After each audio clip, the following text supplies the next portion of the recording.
Welcome to episode 276 of Sports Geek. On this week's episode, I chat digital across rugby league and tennis with Jessica Ivers. Welcome to Sports Geek, the podcast built for sports digital and sports business professionals. And now, here's your host who leans into the algorithm, Sean Callanan.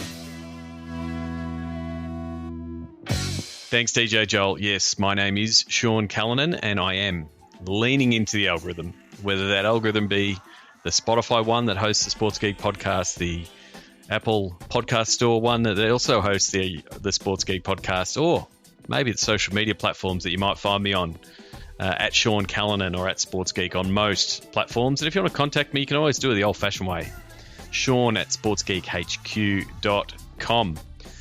Before I get stuck into my chat with Jess, one of the reasons I've reconnected with Jess over this isolation period has been the Sports Biz Zoom calls. I'd love for you to join us. Jess has been one of the people who has been participating in those Zoom calls. You can sign up each week by going to sportsgeekhq.com/Zoom calls. Last week, the conversation really centered around digital. Really good conversation there. This week, it is all about sponsorship. So twice a week, Tuesdays at 8 p.m. Australian time, which is 12 in the afternoon for my friends in Europe, or Wednesdays at 10 o'clock, which fits at 5 p.m. for my friends in the US, in the West Coast. So if you want to join those, please just go to sportsgeekhq.com/Zoom calls. Either book in for this week or for a following week. The week after, May 12, 13, we'll be looking at stadiums and venues. May 19, 20, we're going to look at the world of mobile. So please join us. And also, before I get into the interview, I'd love for you to check out our Patreon campaign to help support all of the sports business content we do across podcasts, newsletters, and now hosted Zoom calls. They help pay for the costs of the running of all of this content. If you are a subscriber, thank you very much. I do want to welcome a new startup subscriber, James Muir from Trainer, TREINER.co. Football training anytime, anywhere, a platform where it allows people to book a football coach, and whether that be in real life and in person when we are allowed, but also allowing virtual ones. So James, thank you very much for coming on board. Check out Trainer. That's TREINER.co. You can be a supporter like James, whether it be a personal supporter for as little as $4 a month, or a startup supporter, or a silver or gold supporter. Very much appreciative of all of the supporters. You can find them in the show notes of every single Sports Geek podcast and Sports Geek news. Now, what I want to do is get into my chat with Jess. You'll find out pretty early on that Jess and I are pretty familiar because we've known each other for many, many years.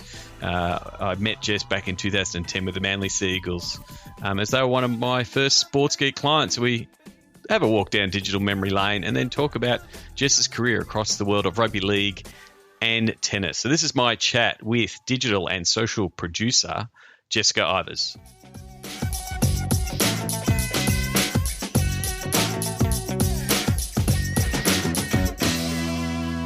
Very happy to catch up with, in isolation, of course, good friend of mine. We worked together many, many years ago. Jess Ivers, welcome to the podcast. Thank you for having me. No problems. As I said, we've known each other for many, many years. You were one of my first clients way back when, in the infancy days of Sports Geek, with the Manly Sea Eagles. Normally I ask people, where did you get your start? And to a certain degree, I was there. You got your start at Manly. I know. In the NRL. You saw the whole thing. And I mean, again, just for timing, so we're not overly familiar, which we are. 2010, I think I met Sarah Brady. Shout out to Sarah if she's listening, who was marketing manager of Manly at the time. Met her at a conference in Sydney. You were there working in Manly in administration role, sort of supporting everything. And I think Sarah called me up and said, our IT guy just left. What are these digital channels we've got? Which was, it wasn't uncommon in those days. Like, I joke, Real Madrid's social media channels were started by the IT department as well. Yeah. and so very much at the early part of that, and I remember both myself, Sarah, and yourself sort of convincing the boss and the CEO, we need Jess out there. We need Jess taking photos of the team and sharing and engaging on social. What was it like early on, sort of learning that space, but then also, I guess, educating, a whole team in business that, hey, this social and digital thing is starting to work? It was difficult. I guess rugby league, from my perspective, has always been quite a private entity, in terms of, it was very traditional the way that they spoke with the media. Like, there was a media conference every Tuesday and that would be it. And then there'd be certain journalists, but coming and providing the news from the club perspective was a very new thing. And even though we had a website, it was still quite basic in what we were doing. So, and it was a little bit like, Jess is the youngest person who works here. Yep. She should know what she's doing. So that was, I think, how I landed the role. Everyone seems to ask that about, how did you get into social media? You're like, it's just right place, right time for me. Yep. Definitely. But it was, we were given pretty free rein. I think it took a little convincing of some people and some of the players, but most of the time if we were doing our job, or if I was doing my job and not getting in the way of anything, then it seemed to sort of tick all the boxes, and we could get away with doing stuff, and no one would ask any questions. And it very much was that that early the early time of had a Facebook page, we're tweeting. I think Instagram had just started. And you were setting up those accounts. And I remember, we were early adopters. We were doing go-to meetings at that time, like what everyone is doing now via Zoom. Trying to figure out, what hashtag should we use? How are we going to engage the fans? And again, early on, it wasn't that hard. It was like, what should the hashtag be? And I'm like, what do people yell out, at Brookie?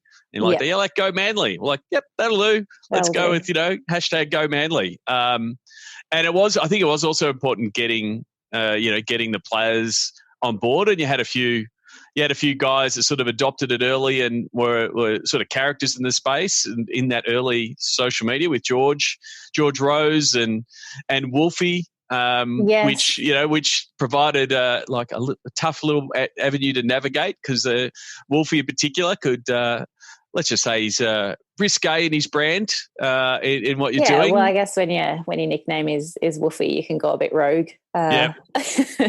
I do remember. Matty Ballin was also a good one. Yeah, exactly. I do remember the guys there. I think when one time I was up there up at Narrabeen, Wolfie, we tried to get Wolfie's clean up his social presence, and he set up an official Facebook page.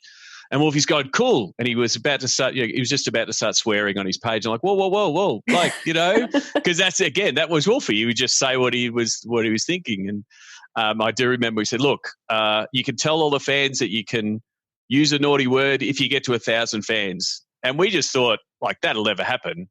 Like, that wouldn't happen in 90 minutes, I think was the challenge. Yeah. I think he got 950. He got so close. Yeah. But again, it was fun to sort of play in that space, and how engaging the fans were in that space. So you were at Manly for a while, then you went from Manly to the Bulldogs, another NRL team. Yeah. How was that experience? I guess different work going from Manly to Canterbury.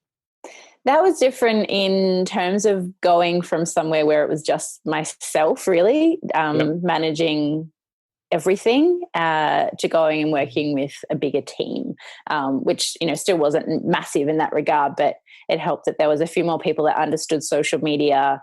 It didn't take as much convincing. Everyone there knew that was a real presence that we had to be on. And so it wasn't necessarily this kind of hard slog of being like, we need to do this with the players, or we need to, and a lot more of the players were already educated on social media there. So a lot of them were already on it. So that made it a lot easier in terms of speaking with them and understanding what our sort of dual role was, I guess, in working together to help promote the games and membership and anything that was going on around the club. So Yeah, and it is just different, like as different teams further along, I guess, the maturity, the digital maturity. Like Canterbury were one of the ones early and leaders in that space in the 2011, 2012 sort of era. But from there, you went from NRL and went to tennis, like which is a swapping of sports, Yep. which sometimes, I don't know if it's just an Australian market, there is a little bit of pigeonholing people in a particular sport and saying, oh, well, you have to know this sport really well. You have to be a fan of this sport. And as someone myself, like works in multiple sports, I just see digital fans following an entertainment sport product. And there's very similar. There's obviously some differences in the sport. How did you make that adjustment to go from, clubland is what we would call it, in Canterbury to working at Tennis Australia in a digital role in that environment? Yeah, it was different. Going from somewhere where you have a game every week for 26 weeks and then potentially more, to working up to a big event that lasts for 2 weeks, or, a month over summer. And I started there right in the lead up to the Australian Open in 2013. Yep. It was. But I just want to touch on quickly about pigeonholing people in sports, because I still get asked that, do I play tennis, and is that how I got into tennis? And I can't play tennis I'm very, very bad at it. Yeah. And a lot of people find that quite surprising. Like, oh, I would have thought that you played tennis or you were a fan. But I guess I'm a fan of rugby league, but I don't play rugby league either. So I don't know, maybe just there's a little bit of a misconception around that in sport, that you must play it to work in it. And I don't. No, I agree, and that's sort of why I asked the question. So I'm an AFL fan. I can watch rugby league and I can understand the game, but I don't. In the same, if I'm working in football in the soccer variety, again, I don't understand the nuances of the game, but understanding how the digital fans interact, and I mean, you've got to understand some of the nuances of the game. You don't want to, incorrectly call a 40-20 or a corner kick and all, like. You'll get slammed if you don't know those types of things. Yeah. But you don't have to be a super fan of the sport to excel in the sport. No. Which is, I completely agree with your point.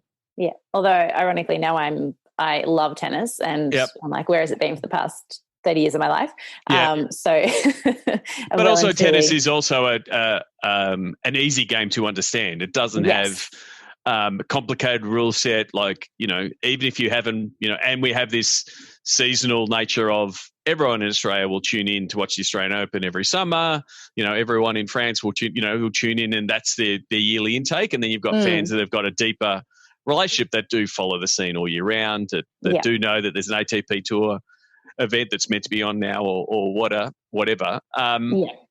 So moving from that weekly churn of club, a football environment where you're right, it's like, oh, it's Monday, oh, I've done all the recaps, and oh, there's another game on Friday. You're just like, that's half your year, or 7 months of your year. How was it? How was it moving from that? I mean, obviously you went into the peak of, here's an Australian Open, which is like compacting 26 weeks of content into 16 days or whatever, which is, breaks people's brains. What was it like, getting into that environment, because you'd experienced NRL grand finals and those kind of things. You'd had those big digital moments at Manly and Canterbury. What was it like going into that environment, such intense for a extended period around the tournament? I think, working a couple of grand finals definitely helped, and some final series, in terms of going into something that's so high adrenaline for a couple of weeks. I mean, I don't know if there's any particular secret. I think you just have to, you kind of just ride on the adrenaline, and you just go, okay, I'm not going to sleep for a couple of weeks. And I'll finish it when it's all over. And have a break then. But it was really interesting for me, because it was quite exciting, because going from NRL, where, I mean, there was a few fans that you would see on digital or social that were from overseas, and they'd be tuning in and watching in the middle of the night because they love their team and they're living in Canada or Europe or the UK somewhere, and then going into tennis where it is a global sport, and it's about engaging the community, almost 24 hours a day. So, yep. And yeah, working in a much bigger team as well. The team swells when it comes into tournament time. So you've got quite a few more people running channels, and it is a thing where you have to kind of be in a few places at once. So how the tasks were, divvied up between us. And I remember on my first year, I got to do a little bit more of sort of the running around content wise. And I think as well, because I was quite new to the sport, it was probably a safer option for me not to be, say, tweeting the live scores or live match play. So it was actually a really nice way for me to kind of tap into the sport and learn about more by getting out and going to a few more of the sort of media opportunities or bouncing around site, getting some colour from where the fans were watching, and even other things around Melbourne. So, yeah. So there's a few things there around the delegation and the brief, like, and how that has changed.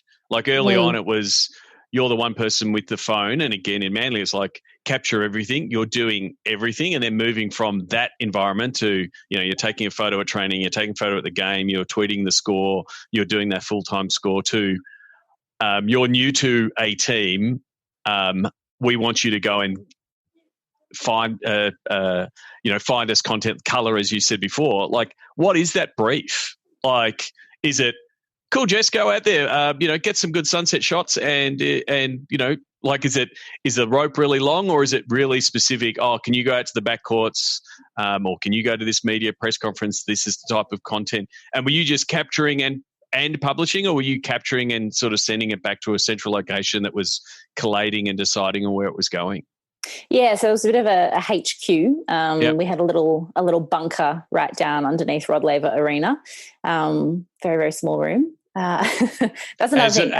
Everyone thought, working in sports so glamorous. You're like, yeah, mostly it's windowless rooms in the far corners of somewhere. Like, but most of the time I would be jumping out, and I'd sort of get a list I go through what was happening that day. So it might be that, Leighton Hewitt's doing something in the city that I have to be at 10 o'clock. And then at midday, Roger Federer is doing his practice. So we want to get some stuff from that. In the afternoon, Serena will be somewhere on Grand Slam Oval doing this. So we need you to head down there. And then, there's some Aussie doubles matches happening out on Show Court 3. Kyrgios and Kokkinakis are playing. So, go out there and get some of the content. So it'd sort of, you'd roughly manage your day around those things. And then, you'd maybe sometimes by chance run into something cool that was happening, or, and then bounce around. So you'd have that freedom. You sort of have a run sheet, of, hey, here's the things we want to capture that we know is going to happen, which you can in a program schedule. Yeah. But also both yourself as a producer, but anyone was like, oh, if something's happening, you have got a trained eye to go, well, we're going to capture it because we can use it whenever we can use it. Absolutely. And you might see someone, you might be walking past somewhere, and I might have seen someone walking through the gates that was dressed head to toe in a tennis ball outfit, or, they've come to support Gina Bouchard, and they've got all the stuffed animals and the Canadian flags and everything. So some great social content comes by chance. If you're wandering around site, you might see someone, and, that's just about approaching them and asking if you're happy to be posted on social media, which 9 times out of 10 they are.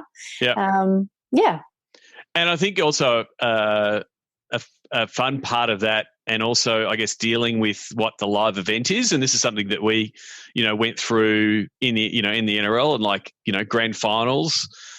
There's so much pressure to, I've got it, it's great, I've got to get it out. But sort of releasing that fact of no one knows you've got it. They're going to be just as happy when they get it. Yeah.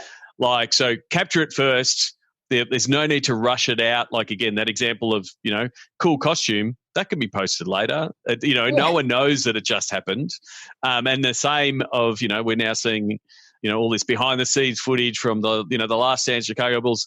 This is 20 years later and people are still happy seeing it. So it's it just shows, like, if you capture it, it's like the pressure on those big days is, hey, we're going to get it all out. But there's so much content coming out. There's like, you can keep some of it and it potentially comes out later. So, from your point of view, it's really just if you see the moment, capture the moment, and then you can make a decision to go live or, publish it at a later date. Yeah. And that's the thing with a tennis tournament is that it's essentially almost a 24-hour cycle for 14 days straight, because you wake up, matches start at 11. So there's pre-content happening, and then by the time that you're catching up on everything that happens overnight from your overseas audience, and most of the tournaments I've worked at, which I've done for other tournaments as well as a role, is being the overnight person. Yep. So I would manage, say, the US Open's social media accounts for while they go to sleep, Yep. get their little bit of sleep during the tournament, and keep the channels going while my side of the world was awake. Yep. So keeping up the news cycle, I guess, on that regard. So yeah, it is a really long day for 14 days straight. So managing the content and how that goes out as well, because you can say, oh, I've got all this great stuff, but you don't want tweets going out every 30 seconds that don't really have any kind of juice to them. Yeah. So you did talk about working at multiple tournaments. You've worked at the Australian Open. You've worked at Roland Garros, and unfortunately, you would normally be in Paris right now, in some form. Damn you, COVID! And then you've worked in a remote capacity at the US Open, and you're saying in that overnight shift. Yeah. So and worked at Wimbledon as well, which that was a different role. Even in that, like, it's different how even all the tournaments run their accounts and the way that they see things. So. Which is unique as well. Like, they're all very different tournaments, the way that they do things. And that's another thing that comes into social as well, that you can have a Twitter account and you can know how to tweet, but you need to know how to change your voice and change your attitude towards social depending on who you're working for as well. So that's, what's the tone that the brand wants to represent? Is it, is it playful? Is it straight down the line? Is it, informational?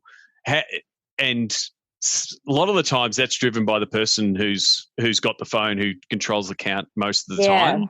And it's sometimes hard to document, and how has that developed to say, if you come in and they say, hey, Jess, we want you to be tweeting this, are you now getting, comparing it to the early days to now, are you now getting stronger briefs and have a better understanding of, here's our brand guide, here's our tone, here's how we respond to fans? Is that now more formalized and a little bit easier? Yeah, definitely. So there's generally a lot more documentation that we'll get before I work at a tournament, providing the tone of voice and examples of tweets or examples of social media posts that have done really well, and this is what we want to sound like. And I think that's a credit to a lot of the people that I've worked with over the years at these tournaments, is that we can all work together to be the same person. If one person was running a social, the Wimbledon account, even though there's multiple channels and there's multiple people working on different channels, we all still sound the same. And that's, it's really cool when you think about it, that you all kind of blend into the same person for a couple of weeks. And yeah, I think it is. And I think it is important, because otherwise sometimes when you don't have that, it can be quite jarring when you see someone else and that's where, people, some of the best case sort of social, and more so on the Twitter, when some Twitter accounts use banter and humor, that's a tough thing to put in a guide, because being able to be funny and quick and come with that quip is a skill in itself, and to be able to try to say that to everyone, if you've got a team, it becomes really it becomes harder to execute. I love those Twitter banter type, oh, look at this exchange, that's great. And we know some of them, behind the curtain are completely organised. Sorry to spoil it for the people who are listening who think it's all spontaneous, but there are some that are completely spontaneous and do it. But it's really talent driven. It is through the thumbs of potentially one person. It's just tough to execute that piece. Yeah. And say a match point tweet or a point tweet that I might have done for Tennis TV, that would be a bit jokey, very relaxed. Yep. Doing the same thing for Roland Garros would be very different because it's a much different brand. So it's kind of chopping and changing as you go, I guess. Yeah, and it's the same for, that tone and conversation, like you said, works for certain tournaments or certain brands or certain, sub accounts that can't be on, the premium account, that kind of thing. One thing I did want to, I guess, talk to you about was, you talk like social has grown. Like early on, it was like all about engagement, but like as it got more global and as the size of the audiences got bigger, engagement was getting harder and harder, right? Like, early on, with Manly, and you would have been doing it with the Bulldogs, you would have been, replying back to fans and tweeting back to them, and especially Twitter. Like everyone did a lot of engagement early on Twitter, but then it just, when it got bigger and the scale it just got so noisy. Yeah. And the same with, especially tennis being global. Like, how has that piece changed from a, social media executioner or a community manager point of view? How has that changed both trying to engage with the fans in some way, and then if we want to get into the darker part of the internet, some of the fans' responses and having to deal with it? How has that changed over the years? Yeah, I know. I was actually doing a bit of a deep search on Twitter a couple of weeks ago, trying to find some from a little campaign I did at the Bulldogs with the Dog Box, which is the social media activity where we choose a couple of people each week and they come and sit and watch the games in this little dog box. It was a coach's box. It was a corporate box. You weren't putting them in an actual dog box. No, it wasn't. It weren't caged. But you're effectively getting social media fans / fan influencers together to give them an experience. Now I think about it, that was probably the initial influencer marketing that it wasn't known as then. Yeah, exactly. And so I was doing a bit of a search through, and that was how we'd announce the winners of the dog box for that week. We'd tweet them, and then if we hadn't heard back from, most of them would reply really quickly. If we hadn't, we were like, at such and such, you should check your inbox. There's an email waiting for you there. I was like, I forgot that was how kind of carefree social used to be, that you could be like that on your channels, whereas now it's a lot more slick, I guess, and a lot more less so much about the fan engagement side of things via social. But it's less social. Like, for a lot of sports, like the social media channels and Twitter in particular has become more broadcast. Like it's, here's our stuff. And partly it's behavior, partly it's the way the platforms have pushed it, and sort of, Facebook's the same, Instagram stories are the same. Like, hey, consume our content has become more broadcast. But it's like, I think it has, shifted a little bit. I think teams are by and large and pulling back from this Twitter engagement. Like early on, it was like, we're doing so much stuff on Twitter, but we're not seeing the traffic returns or the engagement returns for that effort, right? Like someone, asks a question about, where should I claim my tickets at Australian Open, right? And someone's meant to respond. Then there's expectation, the customer service piece. Yeah. So it became so massive. I guess the other thing is talking about the trolls, in club sport, Manly or the Bulldogs have a 3 or 4 game losing streak, and you put up the post from training, and the fans just pile on. Is it any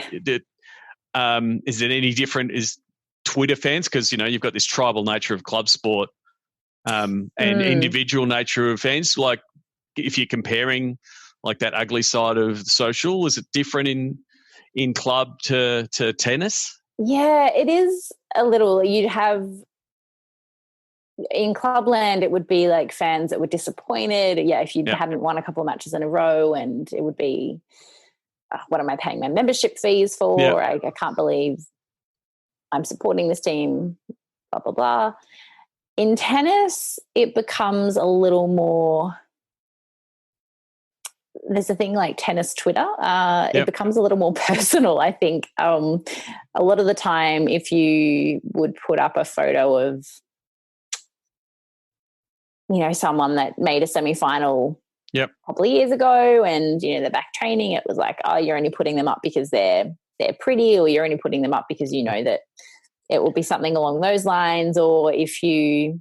So it's more agenda driven, Yeah, yep. a little bit, or and I guess it's hard at Roland Garros when you have Rafa, who's won 11 titles, and he deserves to have a lot of social posts. And it's actually difficult trying to manage that because everyone in France loves him, and a lot of the internet love him as well. But as soon as you put up something of Roger, then it's like, oh, well, what about Rafa? And you're like, we've just done 7 posts in a row about him.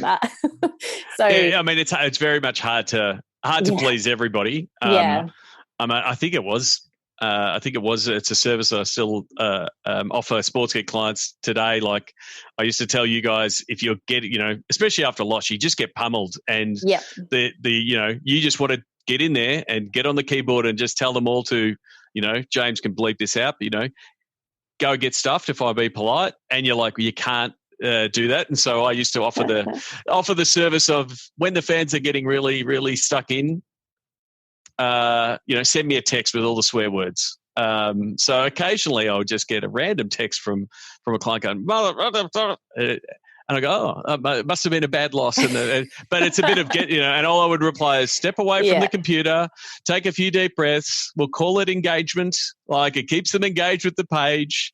And really like they're venting their frustration, which is the passion of sport, which, locks them in, which is, part of the beauty of it, but it's part of the I guess the dark side. Moving away from that, and how because again, it's always going to be there, and I think it's it's a little bit of just ignore to be but you can't give any air to that kind of stuff.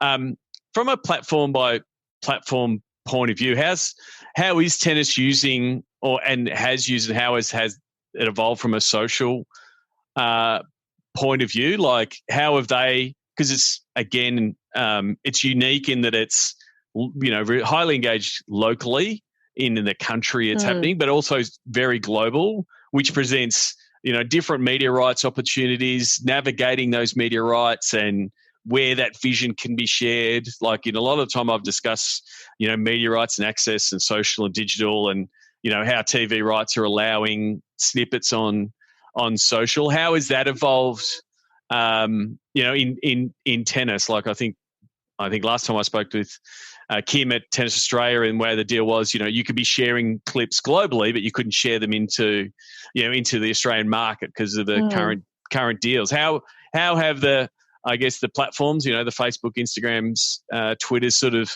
started to engage Twitter in the different forms? Yeah, it's different in that regard that, each channel has its own different. And I mean, I think we've spoken about this like many, many years ago, that each channel has its own separate, what you put on Facebook is going to be, you want it to be different to what you put on Twitter and Instagram, blah, blah, blah. Twitter's definitely become more of a bit more of a broadcast type news or updates, or and a lot more video content than I guess what I was ever used to. And even in sort of the 6 or 7 years I've worked in tennis, that say like my first year at Roland Garros, it wasn't about video content going out every time because we didn't have a streaming service set up. We'd get the video guys to be clipping things together, and it would more go out as a bit more of a highlights package after the fact. And you relied a lot on photos or your content producers running around site getting content. Whereas now it becomes a bit more, it's a lot more video content, which I guess is most social which is now. The trend, It becomes a bit more about delegating who's on what channel and who's doing what. So figuring out what matches are being covered first, and then that's also a thing, is that the match you might want to actually cover isn't the one that you're getting the stream of. So, and the technology, I guess the technology and the sports law rights have sort of caught up. So, 6 years ago, it was your video guys had to be cutting it and then sending it back and clipping it. And now can be clipped almost off the TV, the turnaround to get it from, oh, wow, did you see that Rafa ace? It's on social in, seconds. Yeah. Which is to drive, hey, I want you to tune into this game. Yeah. That kind of thing. Yeah. And a lot more of that. And most of the time it wasn't so much that we have to be pushing out things that are like, you can watch here, here, and here, but it might be, once in the morning and maybe once during the middle of the day that sort of like here's a broadcast rights, maybe sponsor post that we might have to do. And that's the other thing as well. Like sort of putting in all those subtle sponsor messages is also lots of fun. Yeah. To that. And then the other part of it, again, when you are working like at a tournament, how has that balance been of here's what's happening on site. I'm talking to the, in some cases, the 40 to 100,000 people that are on site compared to the, the millions of people who are watching, and following along at home, and you're trying to juggle here's what's happening. I'm trying to create FOMO, please come. But also, like, there's no chance you can come because you're not even in this part of the world. How do you, how do you balance that? Because I joke the Australian Open gets bigger and bigger every year. I'm waiting for it to end up just near the end of my house, which I'm in Richmond, because it just keeps getting all of Melbourne. It pretty much it does that. And it does. The objective is to create FOMO. It's like, oh, I want to be there. I want to be at that concert, or I want to be there for that game. See that match, or I want to sit in that bar, or I want to go watch that Fortnite game. Like, how much? How do you as a team balance that? And is that from a producer, but also a channel's point of view? Yeah, it can be difficult because you want to balance out what you're saying to the rest of the world as opposed to the people that are on site. And again, that might change from tournament to tournament, because in Australia, that they've got so much space and they have so much in terms of fan engagement going on that actually, like, speaking of those things and telling people to come down, and there's having the room to buy a ticket that doesn't actually let you get in to see any tennis. A lot of people come to the Australian Open for that, right? Yep. Whereas in, say, at Roland Garros, most people will come to watch the tennis. Yep. And the site is a lot smaller. So in terms of the fun, there's no Ferris wheels or carnival games like there is in Australia there. So it's not so much about getting people to create that FOMO, because in terms of tickets that have already been sold, it's generally quite a hard place to get into. So it is that balance of, you can't say buy a ticket and come on down, because then you'll get the trolls that are coming and going, well, I would love to, but I can't get a ticket. Yeah. So it's more about, you might do those if you'd figure out sort of the content for the day and what was happening, and if there was any sort of sponsor agreements or things that you had to post about being on site, then they would probably go out earlier in the morning so that if people were coming, you would see that. But then, say at Roland Garros, there's these amazing puppeteers that roam around site throughout the day, and they're on stilts and they're doing juggling with tennis rackets, and it's very, very cool. And while that's an only on-site thing, and it's love to take photos and pictures of it to post on social, we don't necessarily say, oh, make sure you come and see our puppeteers while they're here. It's more this is how. This is part of the theatre of the French Open. Yeah. So it's less about, because you still want to showcase what it's like on site, so that in the future. You're still an aspirational goal. Yeah. I want to go I'd love to come there one day. Yeah. So there's definitely that kind of ties into everything. And I think that's just having a bit of social smarts, as to understand how to post that out without making it sound like you need to be here in the next 30 minutes, otherwise you're going to miss this juggling act. Very cool. I mean, I guess, and it also has been, from a digital point of view, on-site apps and driving people to the app and those kind of things have been a purpose of social. And so some of that customer service and wayfinding and all of that kind of stuff has developed into, this is why we need an app. This is how, that kind of thing. So it's given that wider social and digital strategy for tournaments to give them that, because, just saying your social channels are going to handle that, it's not really scalable. And that's why you sort of dive into the app sort of piece. Yeah. And I think the Australian Open did a really good job of that a couple of years ago. They started, and I know that's a contentious issue, is starting a separate account, but they started the AO Help account, which was purely customer service driven. So if you had a question about, and you were coming on site and weren't sure whether you could bring in a drink bottle or, you know, those really boring admin questions, we'd have people dedicated to answering that. And then it developed into people on site wearing T-shirts that had at AO Help on the back. Yep.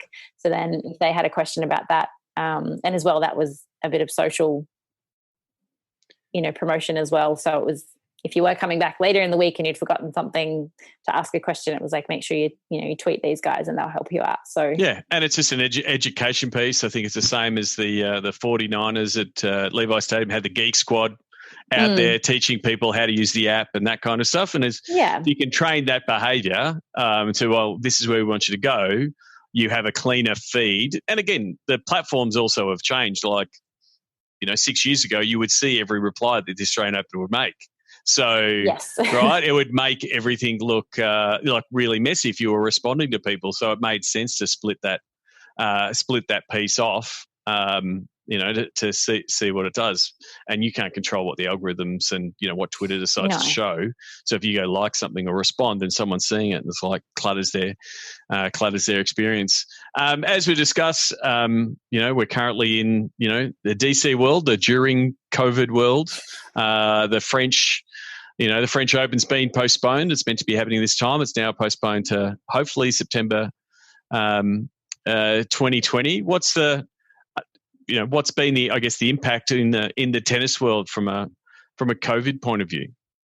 It's been, I think from it's a massive question, right? Which is why for the pause, but it's like everything is stopped and we're not quite, we're not quite sure. Yeah.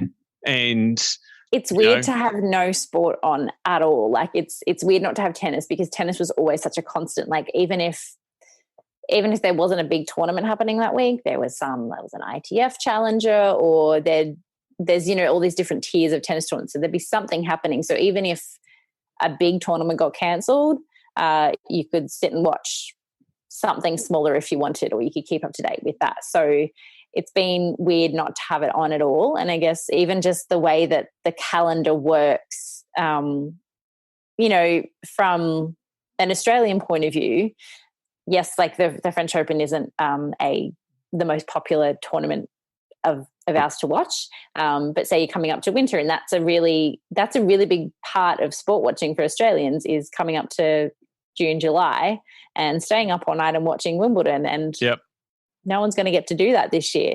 It's really sad. It is, but it is going to be, some of the things that I guess people are starting to at least analyse now. Like, we now know that, Wimbledon has been cancelled. Unfortunately, but fortunate for them, they're one of the only sports that has pandemic insurance. Congratulations to the $1.7 million they've been paying for 17 years to get that insurance to pay out. So that would have been kudos to them. But like, things like, what does social distancing look like, at a tennis tournament? Like, I've been to the Australian Open and there's a lot of people on site. Like, is it going to be less? Is it going to be when or if French Open happens, or the Australian, is it going to be less people allowed to be in? Are we?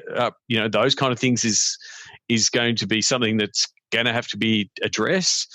And then I think the other piece is the resourcing of teams and travel. The travel restrictions. And it's been a conversation we've had on the Sports Biz Zoom calls. Is, will people be travelling to sporting events, and if they're not, from a resourcing and a staffing point of view, how do you staff up those teams? I think it's almost going to come back to, it feels like a full circle to almost 10 years ago, where you didn't have this massive team of people, or even just a bigger team of people. You might only have one or two people on site that are running things, and then you might be relying on people remotely to help you with that content. So, which, for you and I, that's kind of how a lot of yeah, work we did started.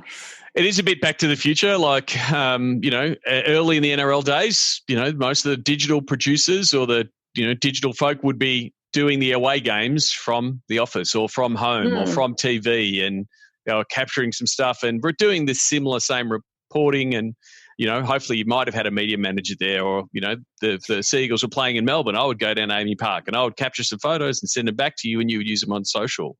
And the thing is, you've done this remote sort of work also in tennis, like working with US Open from Australia and different things. So we might sort of, continue doing this working from home, I guess, thing, and leveraging a wider resource. But there will still potentially be, those local digital producers that will be required. And again, if you look at the Australian Open, just as one, the amount of international media folk, both, digital media production, all that do come in, they might not, that the amount of those people might not come in. So, what does that mean for, the local scene? If you're a digital producer or a videographer or a photographer or a journalist, like potentially that might be how some of the, the DC, the PC world, post-COVID world might look like, right? That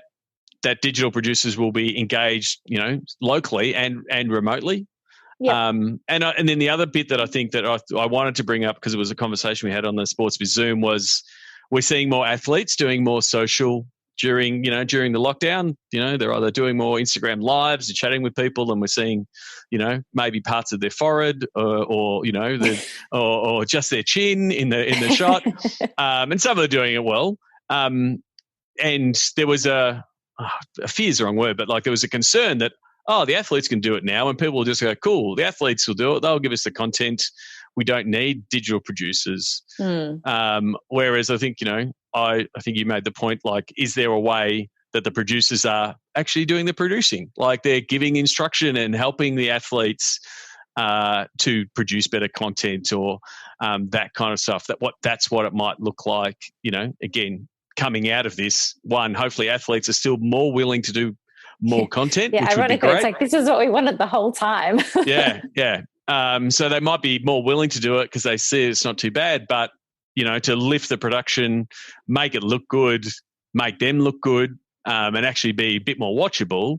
That's where I think, people like yourself can help those athletes, produce that content, whether it's on behalf of the athlete or on behalf of the tournament. I think there's sort of opportunities for both of those spaces. So it's going to be interesting to see how that, I guess, shakes out.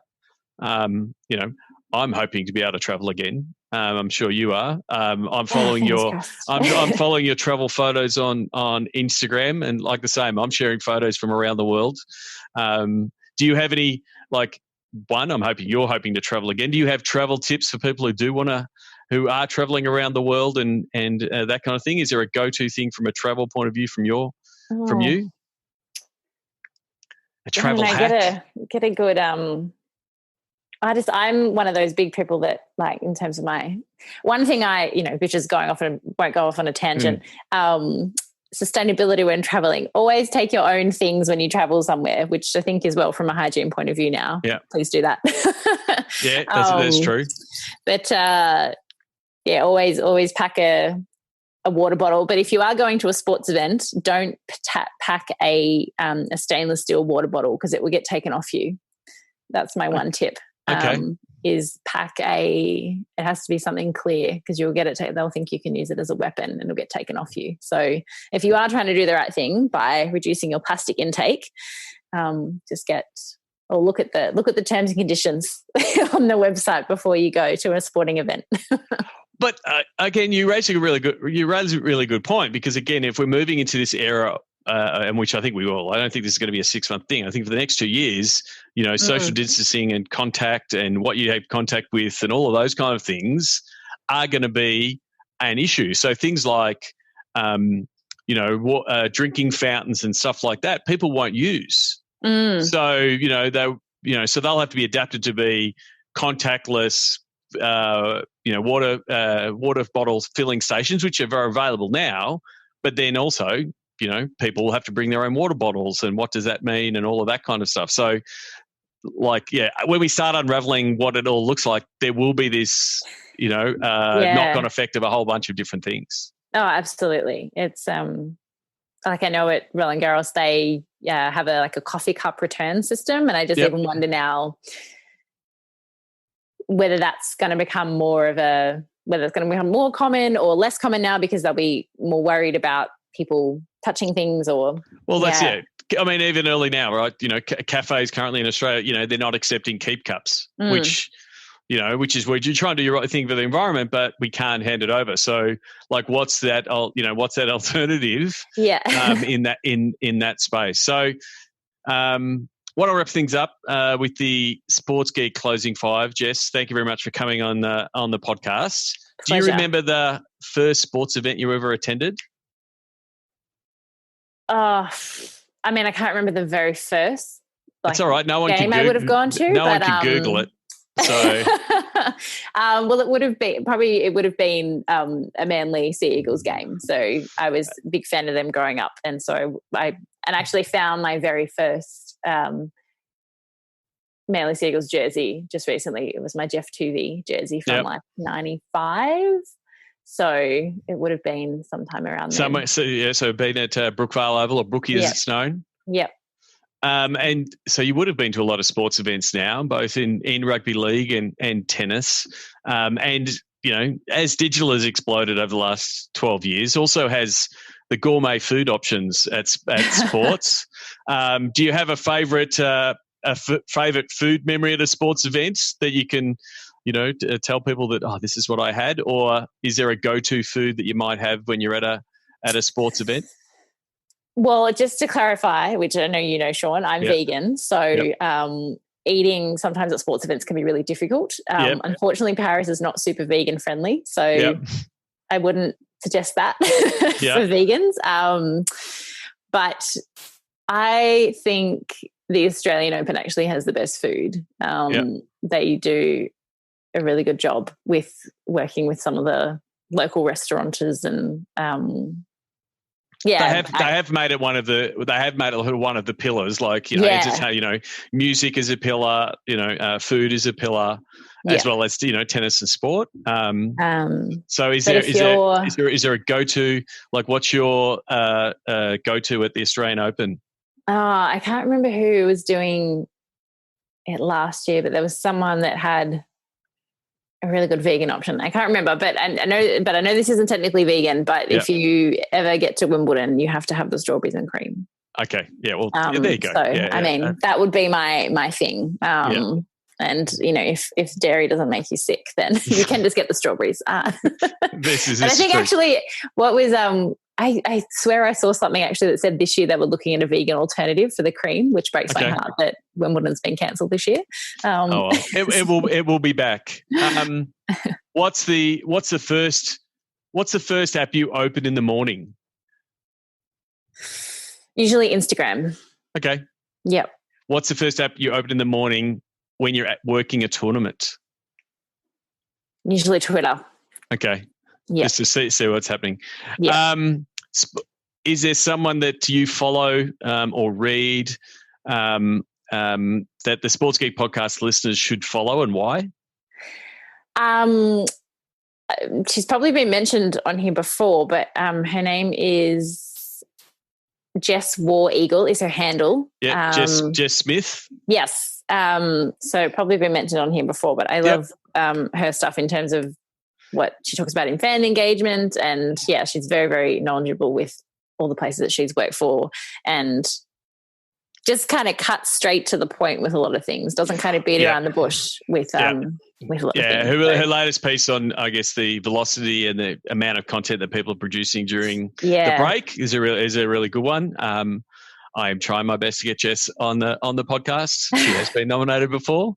Jess, if you're listening, the invitation is there. And then yourself, what social media platform is your MVP? If you only had to pick one, you're in isolation, you only get one social media platform. Which one is it? I feel like right now I want to say TikTok. because you're giving it I'm giving it a crack, go. and it's perfect for isolation because Yep. I've got the time to sit here and spend an hour making a video.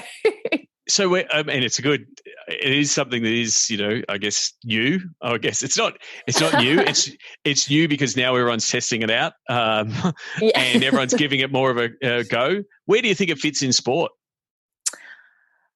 I've been thinking about that, and that's why I think I've been wanting to learn it, because I want to figure out how I can then use this again in a couple of months' time when sport comes back. Yep. But I've been seeing a lot of TV shows that are posting clips of, really short clips of things. So I think you don't want it to just be another highlights place, but there's definitely a way you could produce because there's I feel like in sport, there's so much content that there's so much content that doesn't get posted, like we were speaking about earlier, like in The Last Dance, there's content from 20 years ago that people haven't seen, right? So if there was some way you could repurpose the content that just doesn't quite fit anywhere else, which but it does is happen. A little, so I agree. One, like everyone sees a new platform, and whether it's rest in peace Google Plus and Vine and like all of these other platforms. I call it another platform to put our content on, and I'm of the belief TikToks is a creator platform. All the reason people are watching is because people are doing really cool creative things with it, whether it's a new dance craze or whatever, and that's what people are doing. And if you try to force your content into it, it doesn't quite fit, right? Because it's not Roger Federer slam is not a dance, right? So, but because it's a creator platform, it's very much UGC. So, where I think it potentially leads is what are the sound bites that people then take from your stuff? How come we haven't seen it again? The John McEnroe, you can't be serious. Why? Why has someone just gone and done that on TikTok and it becomes a thing? Oh, I'm going to do my version of that. It's very hard to say, oh, here's the challenge. Here's the you can't be serious challenge. But is that where it's going to go? Yeah, potentially. I mean, I was actually looking last week. I really would just want to do a TikTok series of all of Serena's speeches of when she wins a Grand Slam. So there's 23 of them. And I just, something like that. I've been trying to think, how could you push this back into a sporting way? And surely that's with like press conferences that happen or interviews afterwards. Like there's that great one after when Venus made the final, or she was making the semifinals in Australia in 2017, and someone asked, I think it was Sam Smith, was like, Venus, who's going to win this tournament? And she was like, girl, I don't know. There's so many great soundbites over the years from tennis players that we could be using, but I think it's just a matter of figuring out how. But it's also there's a bit of execution of that, and just be a bit of improvisation, happy fail. It's not always going to take, but if something takes, then it's it's great. And so, but it's really back in the early days again, full circle. We're just back in this. Hey, engage. Let's see how it works, because we don't know. And the thing is, you've got the athletes just being on the platform like regular people. They're just doing the dance. And then they're trying to do creative stuff. Like I saw the one with Serena Williams playing versus herself. And, and it's like, okay, that was probably pitched to her. It's a little bit kitsch, but it's like they're on the platform. So it's going to be interesting to see how it grows. And then whether it is commercializable, all of those kind of things. But I do think it's going to take a little bit, more thought and practice, and pretty much what you're doing right now is the advice that I gave you 10 years ago, and the advice to give everyone. If you want to be a TikTok producer for a tennis tournament or a sports club, guess what? You better know how to use the tool. Yes. And so I won't instruct people how to use the tool. I'm happy to talk about the strategy and the different pieces, but I'm not an execution piece, and that's where I think there is an opportunity if you're trying to get into sport and that kind of thing. If you can produce really cool TikToks and understand how the algorithm works and how to talk to fans and how to get engagement, that's where there will be an opportunity. So, That's it for this one. How can people, if people want to look you up and find you on the internet, where are the best places to find you on the internet, Jess? This is where I feel like I need to change my username. But you've been Jive Bong for so long. You've got to own your brand. So you're Jive Bong on most platforms? Yes, on everything. So I've gone, on You've gone Instagram, full job, Twitter, TikTok, all the things. So makes it very easy to find. Yes. It makes it very easy to find. So Jess, thank you very much for coming on the podcast. Really appreciate you. I do actually, this is where I get to. I was going through research, and I've got my LinkedIn recommendation that I gave you. It's nearly 9 years old now. Oh God, I think it's the only recommendation I have. But. And this is part of what we should be doing in isolation. Is we should be bringing back the LinkedIn recommendations. Reconnect with people that you've worked with, give them a bit of a pat on the back. And this is what I wrote, and I'm going to stand by this. Jess is a success story for Sports Geek and has become one of the best social media executioners I know over the past 12 months. She understands the Manly Sea Eagles fan base and the NRL game to deliver quality content on every social media platform we choose to use. She pushes the iPhone to the limit, producing great visuals from a bag of photo and camera app tricks. Being able to engage fans and deliver consistent high-quality content is a tough gig in sports, but Jess truly deserves the Jess is the bomb hashtag. I don't think, I didn't even remember Jess is the bomb hashtag, but it did bring back a fond memory. So... Yeah, so thank you very much for coming on the podcast. I thought you were going to whip out the recording of me going, "What's a hashtag?" No, that's I'd never do that, and and that was back when we used to go to meetings, and I would record them and somehow think that we would rewatch them, and I'm like, it's in sports. I think I did that for like 3 months, and no one ever watched them, so we stopped. So again, good to catch up. Both on this call, and look forward to working again, all of us in the world of sport. And I'll catch you on the next Sports Biz Zoom call. Sounds good. Thanks for having me.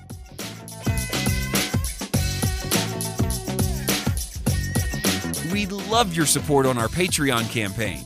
Go to sportsgeekhq.com/Patreon. Thanks again to Jess. You can send her a tweet. Tell her that you listened. You can follow her on all those channels. Jive Bong, JIVEBONG.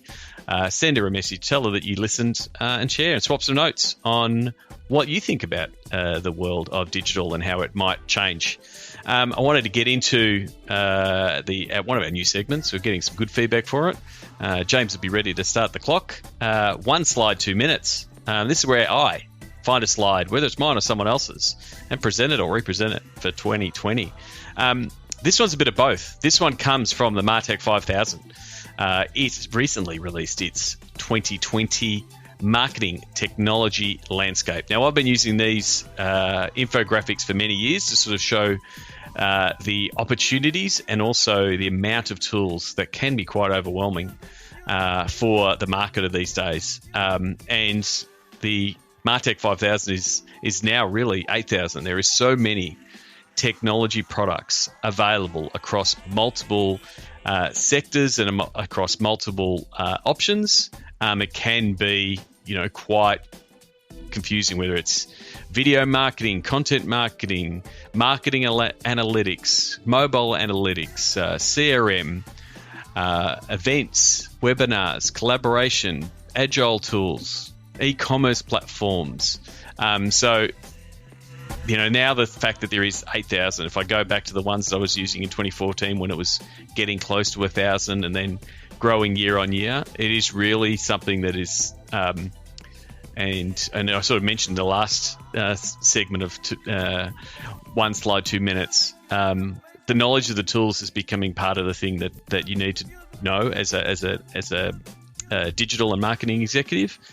But I also see it from the other side of the people that are pitching these tools and how they have to fit into the box or the cloud, whichever way you want to look at it, and the banner they have to. But they also have to integrate with these other tools. This idea that one tool can do everything is long gone. But the tools that do integrate across multiple products and into the system that you're trying to do are really important. And it's also one of the reasons I'm setting up the Sports Geek Amplify series, which is a B2B content series to illustrate some of these tools. So if you're someone in that space that has a tool that wants to sort of cut through the clutter, rise above the 8,000 tools that are available for the sports marketer, data analytics person, please reach out and give me reach out for a chat. I'd love to really want to see what this Sports Geek Amplify series can do. Then the last one, the do this segment, one tactic that you can do and implement today that will improve your life. I mentioned it there at the tail end of my chat with Jess Ivers. It is something that I think is underutilized. It's something that I'm going to try to do a little bit more of. I've been a long advocate of LinkedIn and its viability. It's one of my most powerful networks, a way to me to connect. But I think the LinkedIn recommendation is something that has probably gone under the radar. And let's take some of that time, especially this time in ISO when you're doing a bit of reflection, to write a recommendation for a work colleague, someone you previously worked with, someone you currently work with, or maybe a vendor, someone that you have worked with on a project. I think it's a really good thankful note, a thank you note. It sits there in perpetuity on someone's LinkedIn profile. So yeah, that's my challenge. Think of someone that's helped you in your career, or you've enjoyed working with. They could be someone you work with now or someone you previously worked with, and yeah, write them a LinkedIn recommendation. Who knows? You might get some in return, but that's not exactly why you're doing it. It's really just to spread some of the love. That's it for me for this episode. A couple of call outs, if you will. If you are looking at what you're trying to do to get out of the current position we are in, that's been forced on us by this pandemic, and you want to revamp what you're doing in the digital space, and it'll definitely be a discussion at our next Sports Biz Zoom call around sponsorship. If you want to talk about digital dollars, please reach out. You can go to sportsgeekhq.com, hit the button. I would love to have a chat with you. And likewise, as discussed, if you're a B2B or a vendor into the sports space, I'd love to talk to you about what the Sports Geek Amplify series is going to be. We're really having some really interesting discussions with a couple of partners so far, and looking forward to launching that. And if you're someone that is looking out and looking for a gig, or wanting to help, or even just wanting to work in this break, if you are stood down or furloughed, or unfortunately have lost your job, please sign up for the Sports Business Rockstars. I'm going to do my best to connect the people who have registered there, and hopefully see them find themselves in better positions and new gigs as we look at how the resourcing is going to potentially be changed over the next 6 to 12 months. So, if you please reach out, I'd love to try to connect you with my network and see how we can potentially even work together. One of the best ways to do that is also to come along to a Sports Biz Zoom calls. We've had some really great discussions from different parts of the world in different areas. It's been a really good discussion. I really enjoyed the one last week on the digital space. I'm really looking forward to the ones going forward around sponsorship, stadium and venues and mobile. And I think we'll probably dive into some of the other big issues that are going to be there. So you can go to that by sportsgeekhq.com/Zoom calls. And again, thank you very much to James from Trainer Co. For signing up as a Patreon this week. You too can sign up as a Patreon by going to sportsgeekhq.com/Patreon for as little as $4 a month. I really do appreciate the people who have signed up so far. Until next week, my name is Sean Callanan, and you've been listening to Sports Geek. Join Sports Geek Nation access to exclusive Slack and Facebook groups with regular Q&A sessions with Sean Callanan. Go to sportsgeeknation.com to join. Got a question for Sean? Send it in for our Sports Geek Q&A series. Go to sportsgeekhq.com/questions. Go to sportsgeekhq.com for more sports digital marketing resources.